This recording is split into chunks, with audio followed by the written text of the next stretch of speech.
നമസ്കാരം, മലയാളി വാർത്തയിലേക്ക് സ്വാഗതം.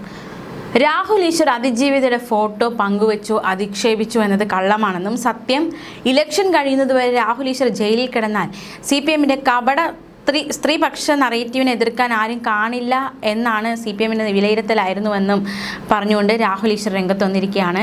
ഫേസ്ബുക്കിലൂടെയാണ് ഇത്തരത്തിലൊരു പരാമർശം നടത്തിയിരിക്കുന്നത്.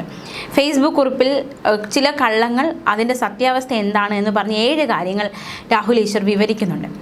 നോക്കാം അത് വിശദമായിട്ട്. ഒന്നാമത് കള്ളമെന്ന് അദ്ദേഹം പറയുന്നത്, അമേരിക്ക മയക്കുമരുന്നിനെതിരെ പോരാടുകയാണ്. അതിൻ്റെ സത്യാവസ്ഥ എന്ന് രാഹുൽ ഈശ്വർ പറയുന്നത്, ഇറാഖിലെ WMD മാരകായുധങ്ങൾ നശിപ്പിക്കാനായിരുന്നു അമേരിക്കൻ 2003 ആക്രമണം എന്നത് കള്ളമാണെന്നും സത്യാവസ്ഥ എന്തെന്നാൽ USA പെട്രോൾ വേണം, മാരകായുധങ്ങൾ എന്ന പച്ചക്കള്ളം എന്നുമാണ് ഇത് രാഹുൽ ഈശ്വർ പറയുന്നത്. അടുത്ത് രണ്ടാമത് കള്ളമായിട്ട് രാഹുൽ പറയുന്നത് ഇന്ത്യയുടെ ത്രിവർണ്ണ പതാക മതേതരമാണ് എന്നാണ്.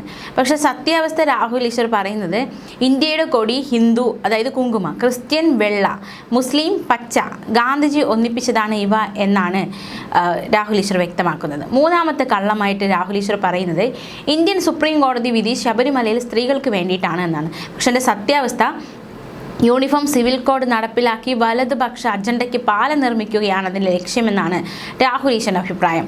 നാലാമത്തെ കള്ളമായിട്ട് രാഹുൽ ഈശ്വർ പറയുന്നത് BJPയുടെ അജണ്ട യൂണിഫോം സിവിൽ കോഡ് രാജ്യത്തിൻ്റെ ഐക്യത്തിന് വേണ്ടിയാണ് എന്നാണ്. അതിൻ്റെ സത്യാവസ്ഥയായി രാഹുൽ പറയുന്നത് മുസ്ലിം ജനസംഖ്യ കൂടുന്നു, ഹിന്ദു ജനസംഖ്യ കുറയുന്നു. അതുകൊണ്ട് മുസ്ലിം പേഴ്സണൽ നിയമം ദുർബലപ്പെടുത്തി, കല്യാണപ്രായം ഉയർത്തി, കുടുംബ സംവിധാനം ദുർബലപ്പെടുത്തി മുസ്ലിം കുട്ടികളെ കുറയ്ക്കാനാണ് ലക്ഷ്യമിടുന്നത് എന്നാണ് രാഹുൽ ഈശ്വർ വ്യക്തമാക്കുന്നത്. നാലാമത്തെ കള്ളമായി രാഹുൽ ഈശ്വർ പറയുന്നത് കേരള സർക്കാരിന് 75 വർഷമായി മകരജ്യോതി, മകരവിളക്ക് എന്താണെന്ന് അറിയില്ല. സത്യാവസ്ഥ എന്തെന്നാൽ ശബരിമലയിൽ വരുന്ന അന്യസംസ്ഥാന വരുമാനം കുറഞ്ഞു പോകുമോ എന്ന പേടി കാരണം ആദിവാസി മലയരയ വിഭാഗത്തിന് മകരവിളക്ക് തെളിയിക്കാനുള്ള അവകാശം തിരിച്ചു കൊടുക്കുന്നില്ല എന്നാണ്. അഞ്ചാമത്തെ കള്ളമായിട്ട് രാഹുൽ ഈശ്വർ പറയുന്നത് അതിജീവിതയ്ക്ക് വേണ്ടി ദിലീപിനെതിരെ പോരാടുന്നവർ സ്ത്രീപക്ഷക്കാരാണ്. സത്യാവസ്ഥ ദിലീപിനോട് വ്യക്തിവിരോധമുള്ള ഒരു വ്യക്തി ഉന്നത പോലീസ് ഓഫീസറുമായി ഒത്തുകളിച്ച് ദിലീപിനെ കുടുക്കി എന്നതാണ് എന്ന് രാഹുൽ ഈശ്വർ വ്യക്തമാക്കുന്നു. ആറാമത്തെ കള്ളമായിട്ട് രാഹുൽ പറയുന്നത് രാഹുൽ മാങ്കൂട്ടത്തിൽ വിഷയത്തെയാണ്. രാഹുൽ മാങ്കൂട്ടത്തിൽ വിഷയത്തിൽ അതിജീവിതയോടൊപ്പം പിണറായി സർക്കാർ എന്നത് കള്ളമാണെന്നും സത്യാവസ്ഥ എന്തെന്നാൽ ശബരിമല സ്വർണ്ണക്കൊള്ള മറയ്ക്കാൻ സ്ത്രീ വിഷയം ദുരുപയോഗം ചെയ്യുന്നുവെന്നുമാണ് രാഹുൽ ഈശ്വറിൻ്റെ അഭിപ്രായം.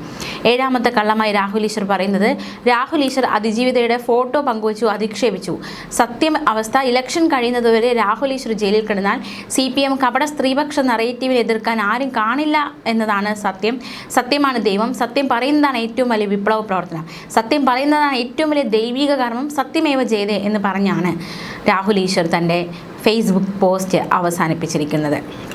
അതേസമയം രാഹുൽ ഈശ്വറിനെതിരെ പരാതി നൽകി രാഹുൽ മാങ്കൂട്ടത്തിൽ കേസിലെ അതിജീവിത രാഹുൽ ഈശ്വർ സമൂഹ മാധ്യമത്തിൽ അധിക്ഷേപിച്ചെന്നും ഇത് ജാമ്യ വ്യവസ്ഥയുടെ ലംഘനമാണെന്നും പരാതിയിൽ പറയുന്നു.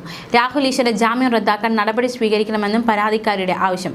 പ്രത്യേക അന്വേഷണ സംഘം മേധാവി പൂങ്കുഴലിക്ക് നൽകിയ പരാതി സൈബർ പോലീസിന് കൈമാറി. തിരുവനന്തപുരം സിറ്റി ഓഫ് സൈബർ പോലീസിനാണ് ഇത് കൈമാറിയത്. രാഹുൽ ജാമ്യ വ്യവസ്ഥ ലംഘിച്ചോ എന്ന് പരിശോധിക്കുമെന്നും പോലീസ് പറഞ്ഞു.